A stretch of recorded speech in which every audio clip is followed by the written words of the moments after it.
வணக்கம். நான் டாக்டர் ஸ்ரீனிவாசன், மூட்டு மாற்று அறுவை சிகிச்சை நிபுணர், ஸ்ரீனிவாசா மருத்துவமனை, நாகர்கோவில். ஸோ இந்த செயற்கை மூட்டு பற்றியும் ஆப்ரேஷன் பற்றியும் அதில் உள்ள பெனிஃபிட்ஸ் என்ன, இதெல்லாம் நிறைய வீடியோஸ் நம்ம பண்ணியிருந்தோம். இப்போ இந்த செயற்கை மூட்டுனா என்ன, அந்த மூட்டு மாற்று அப்படின்னா என்ன, என்ன தான் நம்ம பண்ணுறோம் அப்படிங்கிற ஒரு ஆர்வம் நிறைய பேருக்கு கேட்டிருக்காங்க. ஸோ அதில் பார்த்தீங்கன்னா, நான் அந்த செயற்கை மூட்டை பற்றி ஒரு சின்ன ஒரு இன்ட்ரோடக்ஷன் நம்ம ஏன் பண்ணுறோம், எப்படி பண்ணுறோங்கிறத சொல்கிறேன்.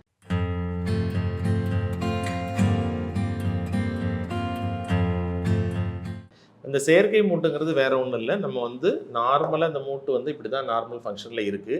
இதில் அந்த தேய்ந்து போன பாகத்தினுடைய ஒரு 9 மில்லிமீட்டர் 7 மில்லிமீட்டர் அப்படி சில கட்ஸ் மட்டும் வச்சுருப்போம். ஸோ அதை மட்டும்தான் நம்ம எடுத்துட்டு இது மாதிரி ஒரு 3 வகையான பார்ட் அதில் வருது. ஒரு பார்ட் நம்ம தொடை எலும்பு, அதாவது ஃபீமர் அப்படிங்கிற பார்ட்டு தான் இந்த பார்ட். அதுக்கடுத்து அதுக்கு கீழே இருக்கக்கூடிய டிபியாங்கிற எலும்பில் இந்த பார்ட். ஸோ இந்த 2 பார்ட்டு தான் நம்ம ரீப்ளேஸ் பண்ணுறோம். இந்த 2க்கும் இடையில பார்த்தீங்கன்னா பாலிஎத்திலின் அப்படின்னு சொல்லக்கூடிய ஒரு பிளாஸ்டிக் இருக்குது. இந்த 3 பார்ட்டு தான் முக்கியமாக இந்த செயற்கை மூட்டினுடைய பார்ட். ஸோ அப்போ சில பேர் தப்பாக நினச்சிக்கிற மாதிரி நம்ம செயற்கை மூட்டு அப்படின்னா நம்ம மூட்டை அப்படியே எடுத்துகிட்டு வேறு மூட்டு போட்டுருவாங்களா அப்படின்னா அப்படி கண்டிப்பாக கிடையாது. ஸோ உங்களுடைய மூட்டினுடைய தேய்ந்து போன பாகத்தில் ஃபியூ மில்லிமீட்டர் மட்டும் நாங்கள் கட் பண்ணுவோம். அது இப்போ ரொபோட்டிக் மூலமாக கட் பண்ணுறாலும் ரொம்ப அக்யூரேட்டாக 5 மில்லிமீட்டர் 6 மில்லிமீட்டர் எத்தனை மில்லிமீட்டர் வேணுமோ அத்தனை மில்லிமீட்டர் மட்டும் தான் நம்ம கட் பண்ணி எடுக்கிறோம். எடுத்துகிட்டு அந்த தேய்ந்து போன பாகத்துக்கு பதிலாக நம்ம ஒரு செயற்கையான பாகத்தை நம்ம இம்ப்ளான்ட் பண்ணுறோம். அது மேலே ஒரு இம்ப்ளான்ட்டு, கீழே ஒரு இம்ப்ளான்ட் போட்டுடுறோம்.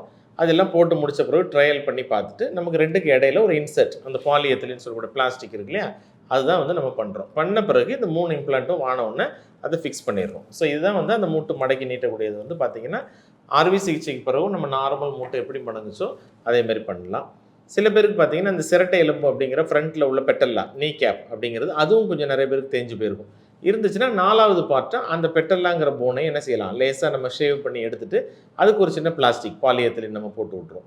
போட்டோம்னா அந்த மூட்டு மடக்கி நீட்டும் போது அதில் உள்ள சிரமங்களும் இல்லாமல் இருக்கும். ஸோ இதுதான் அந்த செயற்கை மூட்டினுடைய அமைப்பு. இதுக்காக தான் நம்ம போடுறோம். சரி, இப்போ ஏன் நம்ம இந்த செயற்கை மூட்டு நல்ல குவாலிட்டியாக போடணும், எப்படிப்பட்ட குவாலிட்டி போடணும் என்ன அப்படிங்கிறது பார்த்திங்கன்னா, ஒன்று நிறைய நாள் நமக்கு மார்க்கெட்டில் ரொம்ப வருஷம் நமக்கு லாங் லைஃப் இருக்கக்கூடிய இம்ப்ளான்ட் போட்டால் நமக்கு ரொம்ப நல்லது. ஒரு புதுசாக ஒரு இம்ப்ளான்ட் வருதுன்னா அது எப்படி இருக்குன்னு நமக்கு தெரியாது. நிறைய நாள் வருஷம் அதை போன பிறகு தான் அதனுடைய லாங்கிவிட்டி நமக்கு தெரியும், அதனுடைய ப்ராப்ளம்ஸ் தெரியும். அதனால் எப்போயுமே லாங் லைஃப் ஆல்ரெடி நமக்கு ஒரு 20-30 வருஷம் இருக்கக்கூடிய இம்ப்ளான்ட்டோ அட்லீஸ்ட் ஒரு 10 வருஷம் தாண்டின இம்ப்ளான்ட் இருந்துச்சுன்னா நமக்கு ரொம்ப நல்லது. ஸோ தட் அந்த ப்ராப்ளம்ஸ் இல்லாமல் நல்ல இம்ப்ளான்ட்டை நம்ம போடலாம். இன்னொன்று மெட்டீரியல் பார்த்தீங்கன்னா கோபால்ட் குரோம் அப்படிங்கிற அலாயில் நிறைய மெட்டீரியல் வருது. டைட்டானியம்லேயும் சில டிபியாலாம் டைட்டானியமில் கொடுக்குறாங்க. அதுவும் நம்ம போனோட ரொம்ப ஒத்து போகக்கூடியது. ஸோ இது எல்லாமே நல்ல மெட்டீரியல்ஸ் நம்ம யூஸ் பண்ணுறோம். அதுக்கடுத்து பார்த்தீங்கன்னா இந்த பாலிஎத்திலின் சொல்லக்கூடிய இந்த பிளாஸ்டிக் நடுவில் இருக்கு இல்லையா, ஒயிட் கலரில். ஸோ இந்த பாலிஎத்திலின்லேயும் நிறைய குவாலிட்டி இருக்குது. அதுலேயே ஹைலி கிராஸ் லிங்க்டு அந்த மாதிரி நிறைய வருஷம் தேயாமல் ஓடணும். ஸோ ஒவ்வொரு தரையும் மடக்கி நீட்டும் போது அந்த பாலிஎத்திலின் லேஸாக தேயும். அப்போ 20 வருஷம் 25 வருஷம் கூட தேயாமல் இருக்கிற அளவுக்கு நமக்கு லேட்டஸ்ட் டெக்னிக்லாம் வருது. விட்டமின் இ எல்லாம் அதில் சேர்த்து நிறைய வருஷம் அது வருதுங்கிறத கண்டுபிடிச்சிருக்காங்க. ஸோ விட்டமின் இ கோட்டட் பாலி இருக்குது. இந்த மாதிரி நிறைய லேட்டஸ்ட் டெக்னிக் யூஸ் பண்ணும்போது அந்த இம்ப்ளான்ட்டை நிறைய நாள் நமக்கு வரும். இன்னொன்று அது தேய்மானம் ஏற்படும்போது அதுலேருந்து வர பார்ட்டிகிள்ஸ்லாம் ரொம்ப கம்மியாக இருக்கும். நிறைய தேய்மானம் அதில் ஏற்படுச்சு இந்த பிளாஸ்டிக் பார்ட்டிகிள்ஸ் வந்துச்சுன்னா சீக்கிரமே அந்த மூட்டு டேமேஜ் ஆயிரும்.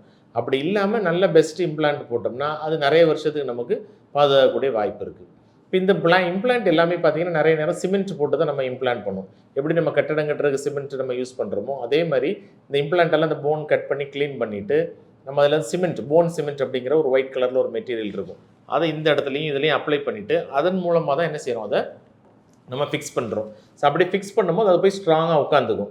அப்போ லைஃப் லாங்காக அது வெளியே வராத அளவுக்கு ஸ்ட்ராங்காக இருக்கும். ஸோ அந்த போன் சிமெண்ட்டும் நம்ம நல்ல குவாலிட்டியாக நிறைய நல்ல செட் ஆகக்கூடிய மாதிரி ஒரு ப்ரூவ்டு போன் சிமெண்ட்டை தான் நம்ம யூஸ் பண்ணணும். சில நேரங்கள் பார்த்திங்கன்னா மோஸ்ட்லி நம்ம போன் சிமெண்ட்லேயே நமக்கு ஆன்டிபயோட்டிக் ஆட் பண்ணது, ஜென்டாமைசின் ஆட் பண்ணது தான் கண்டிப்பாக யூஸ் பண்ணுறோம். ஸோ அப்படி யூஸ் பண்ணும்போது என்ன ஆகும்னா அந்த ஜாயிண்ட் இன்ஃபெக்ஷன் வர வாய்ப்பும் ரொம்ப குறையுது. ஸோ உங்களுக்கு இம்ப்ளான்ட் உங்களுக்கு டாக்டர் பண்ணுறாங்கன்னா அது நல்ல மூட்டாக இருக்கணும், நல்ல உயர்தரமான குவாலிட்டியாக இருக்கணும். இந்த மாதிரி நான் சொல்லக்கூடிய நல்ல பெஸ்ட் மெட்டீரியலில் பண்ணியிருந்தா உங்களுடைய மூட்டினுடைய ஃபங்க்ஷன் ரொம்ப நல்லாயிருக்கும்.